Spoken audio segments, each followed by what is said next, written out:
Assalamualaikum warahmatullahi wabarakatuh. Perkenalkan nama saya Alifia Hanaudisono dengan NIM 1966039. Kali ini saya akan membahas tentang proposal desain saya mengenai Bekasi Elderly Care with Biophilic Architecture Approach. Di sini saya akan membahas pendahuluan terlebih dahulu. Di sini ada alasan saya mengapa saya memilih Kota Bekasi. Untuk Kota Bekasi sendiri luasnya 21,49 kilometer kuadrat dan Kota Bekasi ini cukup strategis tempatnya karena berbatasan dengan kota-kota besar. Yang pertama itu utara dan timur Kabupaten Bekasi, barat Provinsi DKI Jakarta, dan selatan Kota Depok dan juga Kota Bogor. Berikutnya, karena Kota Bekasi ini cukup strategis, mempengaruhi penduduknya itu sendiri. Untuk jumlahnya saat ini 2,54 juta jiwa dengan persentase 19,53 baru produktif, 72,56 usia produktif, dan yang terakhir lanjut usia 7,91%. Nah, walaupun presentasenya cukup kecil, di Kota Bekasi peningkatan lansia sendiri cukup signifikan, terutama di tahun 2019 sampai 2020. Sehingga Kota Bekasi menjadikan kotanya sebagai kota ramah lingkungan. Di sini ada definisi kota ramah lansia, yaitu upaya sadar untuk dilakukan secara bertahap dan berkesinambungan mengoptimalkan kesehatan, partisipasi, dan keamanan untuk meningkatkan kualitas hidup lansia di masa tua. Di sini ada indikatornya, yaitu ruang terbuka dan bangunan, transportasi, perumahan, penghormatan dan penghargaan, partisipasi dan pekerjaan, komunikasi dan informasi, layanan kesehatan, dan juga partisipasi sosial. Nah, untuk mengisi indikator tersebut, saya memakai pendekatan biophilic atau biophilic architecture approach. Nah, biophilic architecture approach sendiri yaitu desain yang berlandaskan pada aspek biofilia yang memiliki tujuan untuk menghasilkan suatu ruang yang dapat berpartisipasi dalam meningkatkan kesejahteraan hidup manusia, baik secara fisik maupun mental, dan membina hubungan positif antara manusia dengan alam. Di sini adalah prinsip-prinsip dari biophilic arsitektur. Yang pertama, nature in the space, nature analogous, dan juga nature of the space. Berikutnya ada kriteria desain. Jadi kriteria desainnya ada 3, yaitu desain ramah lansia. Saya mengambil sumber dari Quran Surat Al-Isra ayat 23-24. Berikutnya, mementingkan kesehatan fisik dan mental. Saya mengambil sumber dari Quran Surat Ar-Rum ayat 54.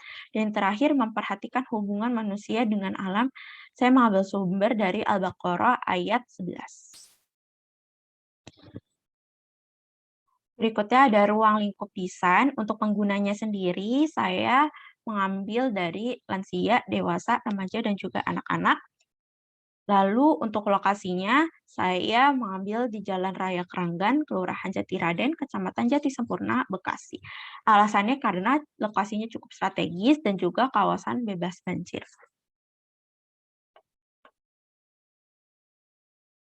Berikutnya ada referensi objek desain. Jadi, Panti Tresnawerdha sendiri adalah tempat pelayanan sosial orang-orang lansia dan termasuk ke dalam foster care. Foster care sendiri adalah pelayanan yang sifatnya tidak permanen, sehingga lansia ini bisa kembali ke keluarganya. Nah, di sini ada prinsip standar rehabilitasi sosial lansia. Pertama, diutamakan tetap dalam lingkungan keluarga seperti definisi tersebut. Lalu Panti Werda ini adalah opsi terakhir. Berikutnya ada non-diskriminatif dan imparsial dan juga pelayanan yang holistik, komprehensif, dan inklusif. Terus ada bentuk rehabilitasi sosial lansia. Pertama, motivasi dan diagnosis psikososial, perawatan dan pengasuhan, pelatihan vokasional dan pembinaan kewirausahaan, bimbingan mental spiritual, bimbingan fisik, bimbingan sosial dan konseling psikososial, pelayanan aksesibilitas, bantuan dan asistensi sosial, bimbingan bersosialisasi, bimbingan lanjut, dan juga rujukan. Di sini ada sarana prasarana dalam rehabilitasi sosial lansia. Yang pertama perkantoran, ruang pelayanan umum, ruang kesenian, peralatan lembaga rehabilitasi sosial bagi lansia, dan juga alat transportasi.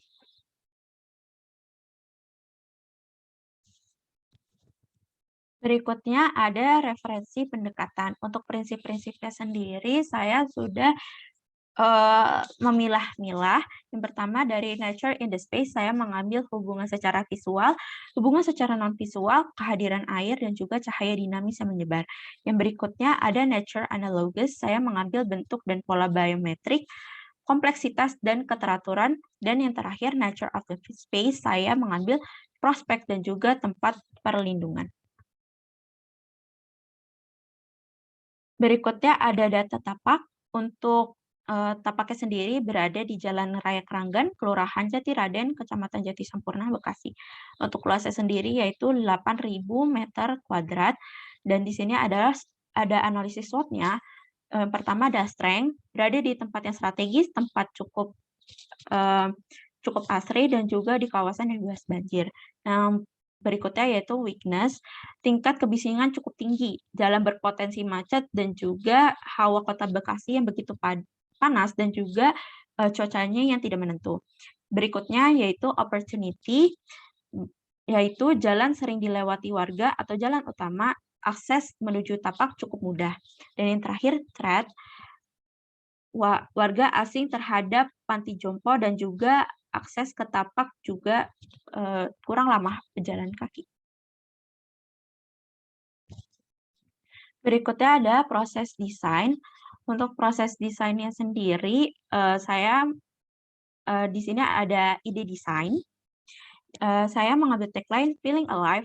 Feeling sendiri adalah emotional states of reaction, dan alive adalah living, not dead, aware of, and interested in, and responsive to.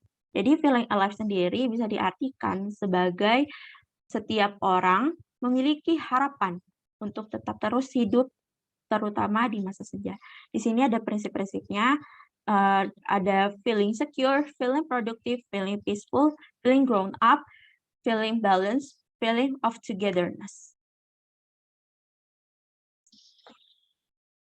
Sekian dari presentasi saya, kurang lebihnya mohon maaf. Wassalamualaikum warahmatullahi wabarakatuh.